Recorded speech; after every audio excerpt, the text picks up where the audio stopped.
Amb aquest 27 concurs tenim amb aquesta exposició les guanyadores, tant amb la categoria blanc i negre com en color, els premis locals, els premis socials i després una selecció de les finalistes. Aquest any també mantenim la participació de 230 fotografies aproximadament i la qualitat veiem que va millorant a mesura que van passant els anys de concurs. Tenim blanc i negre en color i després tenim un premi a nivell social i un premi a nivell local. El tema és totalment lliure. Això què vol dir? Que davant del tema lliure trobem retrats, paisatges. Què passa aquesta vegada? Sembla que el jurat s'ha decantat més pels retrats. El jurat, en un principi, a part de la qualitat tècnica, el que també veus és la intenció de la fotografia. I llavors, en aquest cas, potser trobarem alguna foto que dius, però aquesta foto com és que té premi?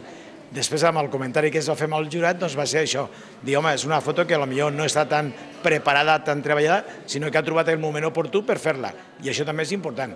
Aquesta vegada coincideix que són dos socis de l'agrupació fotogràfica i també el que volem remarcar amb aquesta edició és la bona participació d'autors locals, tant si són socis com si no són de l'agrupació fotogràfica. I aquesta vegada els guanyadors són socis. Bé, què passa? Que amb un d'ells, el Juanda, aquest ja ha guanyat més premis al llarg de tot aquest any i també en diferents concursos del Baix Llobregat. L'altre participant és la primera vegada, però bé, sempre hi ha una primera vegada per guanyar un premi.